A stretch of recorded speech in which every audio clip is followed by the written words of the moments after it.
सोचिए, भारत का प्राचीन इतिहास एक बहुत बड़े शानदार महल जैसा है, पर समय के साथ ना उसकी कुछ दीवारें, कुछ गलियारे ढह गए हैं। तो आज हम उन्हीं गुमशुदा हिस्सों को फिर से जोड़ने की कोशिश करेंगे, और वो भी विदेशी यात्रियों की नजरों से। ये वो कहानियां हैं जो हमारी अपनी किताबों में अक्सर नहीं मिलती। देखिए, इतिहास को समझना ना एक पहेली सुलझाने जैसा ही तो है ना? पर सोचिए क्या हो अगर उस पहेली के सबसे जरूरी टुकड़े ही गायब हों। बस, प्राचीन भारत के इतिहास के साथ हमारी चुनौती कुछ ऐसी ही है। एक उदाहरण लेते हैं, सिकंदर महान का भारत पर आक्रमण। अरे ये एक ऐसी घटना थी जिसने दुनिया का नक्शा ही बदल दिया था। अब देखिए, ग्रीक इतिहासकारों ने तो इसके बारे में खूब डिटेल में लिखा है, लेकिन हैरान करने वाली बात क्या है पता है? हमारे अपने प्राचीन ग्रंथों में इसका लगभग कोई जिक्र ही नहीं है। ये जो खामोशी है ना, ये बताती है कि हमारी कहानी में कुछ बहुत बहुत बड़े खाली पन्ने। तो सवाल ये उठता है कि भाई, अगर हमारी अपनी किताबों में जवाब नहीं है, तो फिर हम बाकी की कहानी के लिए जाएं तो जाएं कहाँ? इसका जवाब हमें मिलता है उन लोगों से जो हजारों मील दूर से भारत आए थे। ये हमारे लिए एक तरह के बाहरी गवाह हैं, और इन्हें हम मोटे तौर पर 3 ग्रुप्स में बांट सकते हैं। पहले, साम्राज्य बनाने वाले ग्रीको रोमन। दूसरे, ज्ञान की खोज में आए चीनी बौद्ध तीर्थयात्री। और तीसरे, भारत की राजनीति और व्यापार में दिलचस्पी रखने वाले अरब स्कॉलर्स। तो चलिए, सबसे पहले बात करते हैं ग्रीको रोमन लेखकों की। ये वो लोग थे जिन्होंने भारत को जीत और साम्राज्य के चश्मे से देखा। तो इन लेखकों से हमें क्या मिला? इनका सबसे बड़ा योगदान था भारत की राजनीतिक और सैन्य घटनाओं को रिकॉर्ड करना। अरे इन्हीं की वजह से तो हमें सिकंदर के आक्रमण और राजा पोरस के साथ उसकी वो मशहूर लड़ाई की पूरी कहानी पता चलती है। हेरोडोटस जैसे इतिहासकारों ने तो हमें ये भी बताया कि कैसे प्राचीन उत्तर पश्चिम भारत एक समय पर शक्तिशाली फारसी साम्राज्य का हिस्सा हुआ करता। अब इस दौर की शायद जो सबसे सबसे जरूरी किताब है, वो है मेगास्थनीज की इंडिका। मेगास्थनीज कौन था? वो चंद्रगुप्त मौर्य के दरबार में एक ग्रीक एम्बेसडर था। और मजे की बात यह है कि उसकी ओरिजिनल किताब तो आज मौजूद नहीं है, वो खो गई है।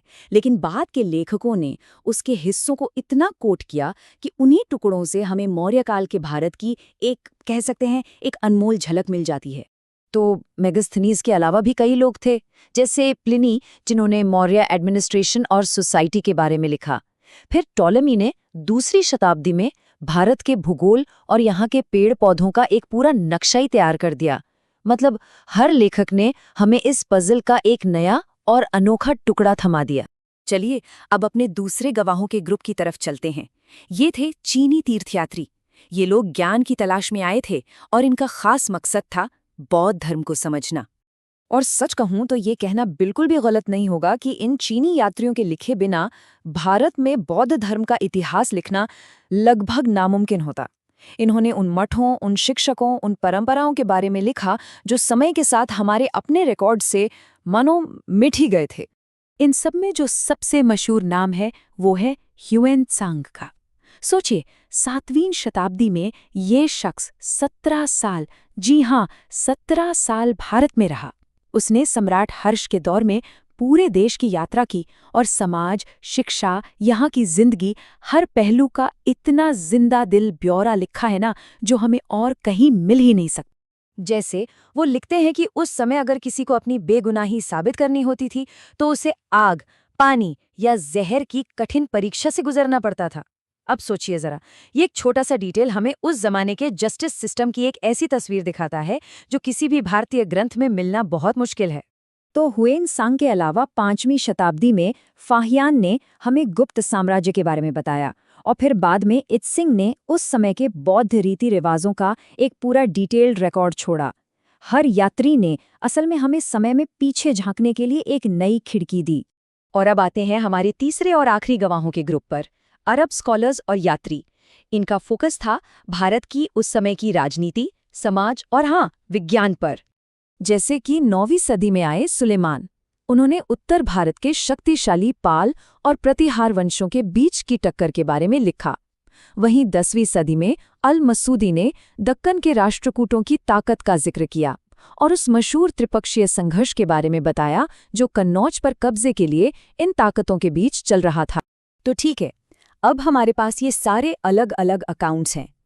सवाल ये है कि इनसे एक पूरी तस्वीर बनती कैसे है। चलिए देखते हैं कि ये सारे टुकड़े एक साथ फिट कैसे होते हैं। देखिए, सबसे ज़रूरी बात यह है कि हमारी समझ किसी एक कहानी पर नहीं टिकी है। ये एक खूबसूरत मोज़ेक की तरह है, जिसे ग्रीक, चीनी और अरब इन सब के नज़रियों से बनाया गया है, और हर टुकड़ा तस्वीर को और ज़्यादा पूरा और ज़्यादा साफ बनाता है। और जानते हैं, भारत के अतीत को समझने की ये खोज सिर्फ प्राचीन यात्रियों पर ही नहीं रुकी। नहीं, ये सिलसिला तो सदियों तक चलता रहा।